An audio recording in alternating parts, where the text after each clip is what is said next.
Welcome to tuition எடுப்பது எப்படி channel. இந்த சேனலில் முக்கியமாக உங்களுக்கு நான் என்ன சொல்லித்தர போகிறேன் அப்படின்னா, நீங்கள் வீட்டில் இருந்தே குழந்தைங்களுக்கு டியூஷன் எடுக்கிற மூலியமா நல்லா சம்பாதிக்கலாம். அது மட்டும் இல்லாமல் உங்களை நம்பி வர குழந்தைங்களுக்கு நல்ல கல்வியை கொடுக்கலாங்க. இன்றைக்கி நிறைய குழந்தைங்களுக்கு பேசிக் கூட தெரியாமல் இருக்குது. அந்த பேசிக்கில் இருந்து குழந்தைகளை ட்ரெயின் பண்ணுறது எப்படி அப்படிங்கிறத நான் உங்களுக்கு சொல்லித்தரேன். இன்றைக்கி இருக்கக்கூடிய காலகட்டத்தில் கல்வி அப்படிங்கிறது பணமாக்க மாற்றப்பட்டுள்ளதுங்க. அதனால குழந்தைங்களுக்கு கல்வியை பற்றி முழுமையாக தெரியாமல் எதிர்காலத்தில் கல்வினாலேயே சரியான கல்வி அவங்களுக்கு கிடைக்காததுனால நிறைய பலன்களை இழக்கிறாங்க.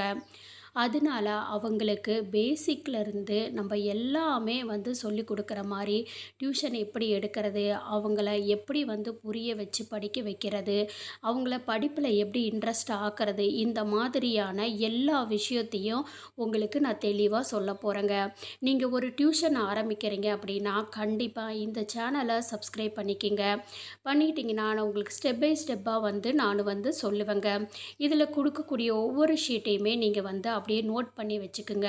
நீங்கள் பேரண்ட் கிட்ட எப்படி அப்ரோச் பண்ணணும், குழந்தைங்களை எப்படி ஃபாலோ பண்ணணும், ஃபீஸ் எப்படி கலெக்ட் பண்ணணும், எவ்வளோ ஃபீஸ் யாருக்கு வாங்கணும், எவ்வளோ ஹவர்ஸ் அவங்கள நீங்கள் ஃபாலோ பண்ணணும், டியூஷனில் எப்படி எல்லா ஹோம்ஒர்க்கையும் முடிக்க வைக்கிறது, இந்த மாதிரி எல்லா தகவல்களையும் உங்களுக்கு நான் தெளிவாக விரிவாக சொல்ல போகிறேன். இதுலேயும் உங்களுக்கு எதுவும் சந்தேகங்கள் இருந்துச்சுன்னா கமெண்ட் பாக்ஸில் தெரியப்படுத்துங்க.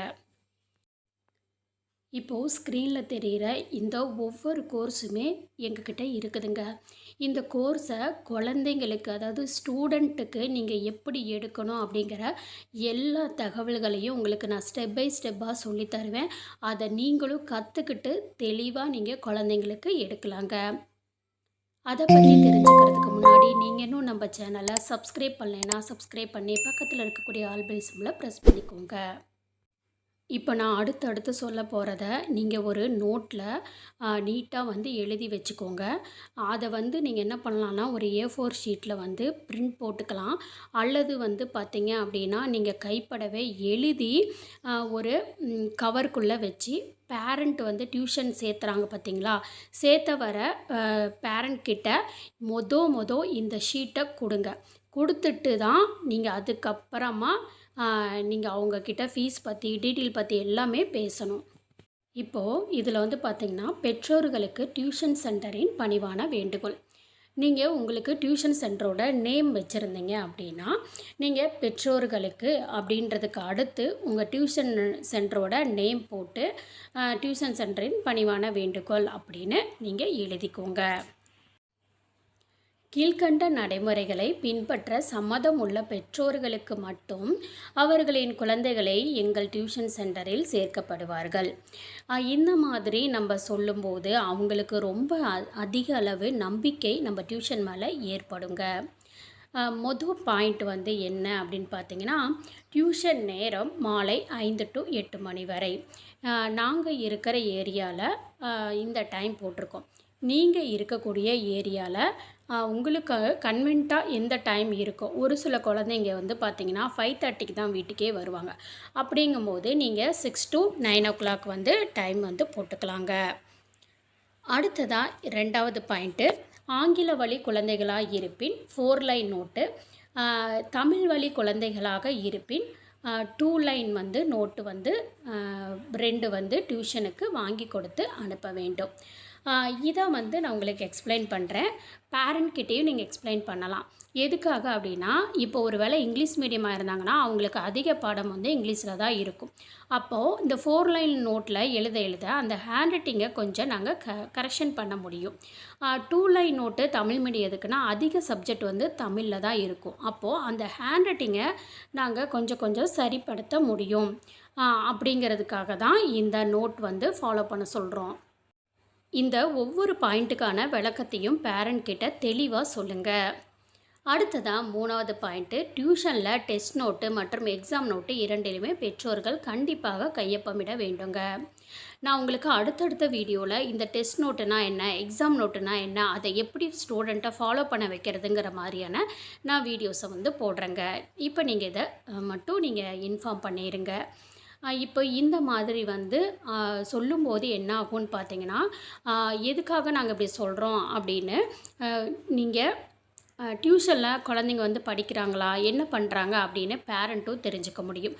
அதே மாதிரி வந்து பார்த்திங்கன்னா, டியூஷனில் என்ன சொல்லி தராங்க அப்படிங்கிற விஷயத்த தெரிஞ்சுக்கிறது மட்டும் இல்லாமல், டீச்சர்ஸு நம்ம டியூஷன் டீச்சர்ஸ் வந்து பேரண்ட் வந்து இந்த குழந்தைய கவனிக்கிறாங்களா, ஃபாலோ பண்ணுறாங்களா, இல்லை டியூஷன் போனால் போகுதுன்னு அப்படியே கண்டுக்காமல் விடுறாங்களா அப்படிங்கிறதையும் நம்ம தெரிஞ்சுக்க முடியும். அதுக்காக தான் இந்த சைன் வாங்குறது. அடுத்ததா 4வது பாயிண்ட் பார்த்தீங்கன்னா, ஒவ்வொரு வார இறுதியிலும் குழந்தைகளுக்கு தேர்வு வைக்கப்படும். தேர்வில் முதல் மதிப்பெண் பெறும் ஒவ்வொரு குழந்தைகளுக்கும் பரிசு வழங்கப்படும். வார ஞாயிற்றுக்கிழமை வந்து பார்த்திங்கன்னா எக்ஸாம் வைக்கணும். அந்த எக்ஸாம் பேப்பரை கரெக்ஷன் பண்ணி மண்டே எல்லா குழந்தைங்களுக்கும் சப்மிட் பண்ணணும்.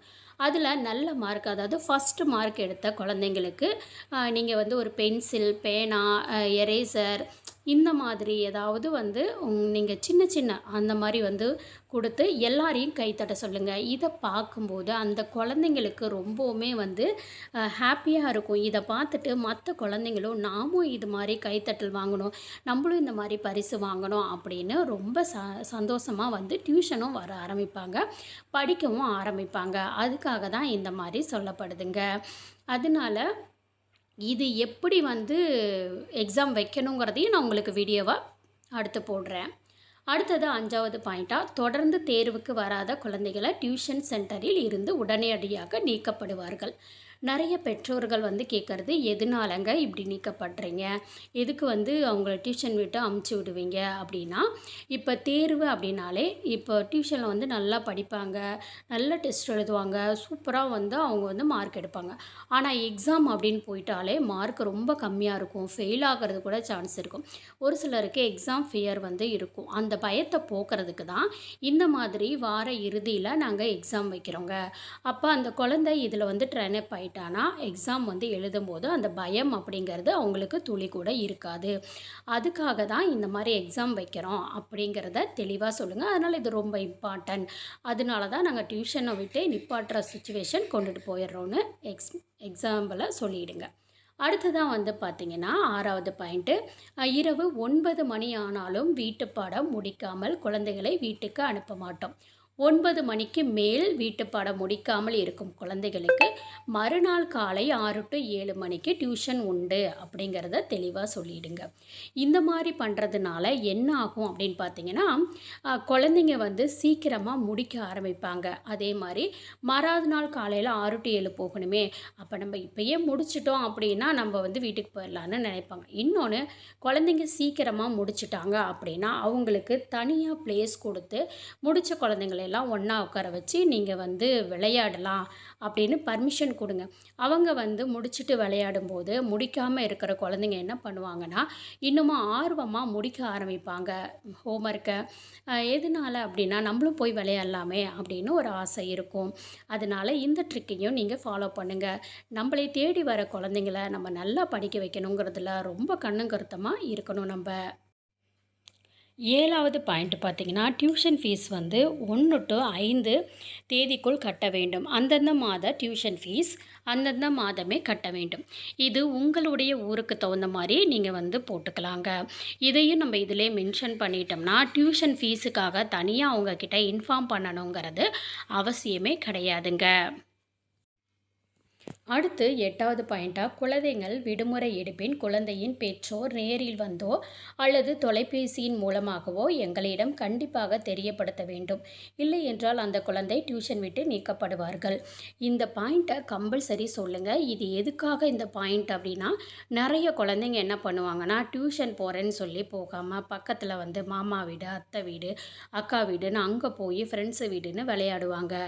கரெக்டாக வந்து பார்த்திங்க டியூஷன் வந்து முடிகிற டைமு கரெக்டாக வீட்டுக்கு வந்துடுவாங்க. இந்த மாதிரி டெய்லி வந்து ஃபாலோ பண்ணுவாங்க. அப்போது உங்ககிட்ட என்ன சொல்லுவாங்க, ஊருக்கு போயிட்டோம், உடம்பு சரியில்லை, அதனால் லீவு அப்படின்னு மழுப்புவாங்க. நம்மளும் சரிங்கிருவோம். இது நாள் பட என்ன ஆகிடும் அப்படின்னா, பேரண்ட்டே உங்ககிட்ட கேட்க ஆரம்பிப்பாங்க. என் குழந்த வந்து சரியாக படிக்கல, இப்போல்லாம் சரியாக வந்து நீங்கள் டியூஷனே வைக்கிறதில்ல. அங்கே வீட்டில் என்ன சொல்லுவாங்கன்னா, மிஸ்ஸு வந்து லீவ் விட்டுட்டாங்க, அதனால் நான் டியூஷன் போகலை, ஊருக்கு போயிட்டாங்க இப்படின்னு சொல்லுவாங்க. அப்போது பேரண்ட்டுக்கும் டீச்சர்ஸுக்கும் ஒரு கம்யூனிகேட்டடே இல்லாமல் போயிடும். இதை குழந்தைங்க யூஸ் பண்ணுவாங்க. இந்த மாதிரி எல்லா குழந்தைங்களும் பண்ண மாட்டாங்க. ஏதாவது ஒரு சில குழந்தைங்க பண்ணுவாங்க. ஆனா, அந்த ஒரு சில குழந்தைகள் பண்ணாலும் அவங்களுடைய படிப்பு பாதிக்கப்படும். ஃப்யூச்சரும் பாதிக்கப்படும். அதனால அந்த குழந்தைங்களுடைய படிப்பு முக்கியம் இல்லைங்களா? அப்போ இந்த மாரி சொல்லும்போது கண்டிப்பா வந்து லீவு விடுறாங்க அப்படின்னா, லீவு எடுக்குறாங்கன்னா, பேரண்ட் வந்து நம்மகிட்ட இன்ஃபார்ம் பண்ணும்போது இவங்க லீவுன்னு சொல்லுவாங்க. இன்னொன்னு நம்மகிட்ட சொல்லிருவாங்க அப்படிங்கிற பயத்திலேயே குழந்தைங்க பொய் சொல்ல மாட்டாங்க. அத வந்து சேஞ்ச் பண்ணிப்பாங்க. அப்போது இது ரொம்பவுமே வந்து இந்த 8 பாயிண்ட்டுமே இம்பார்ட்டன்னு நீங்கள் தெரிஞ்சுக்கிட்டீங்க.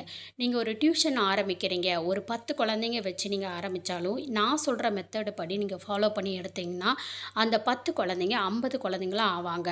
50 குழந்தைங்க வந்தால் கூட நான் சொல்கிற மெத்தடு படி நீங்கள் ஃபாலோ பண்ணிங்கன்னா, 50 குழந்தைங்களையும் சூப்பரா நீங்கள் ஃபாலோ பண்ணி நல்லா படிக்க வைக்கலாம். அதனால மறக்காம நம்ம சேனலை சப்ஸ்கிரைப் பண்ணிக்கோங்க.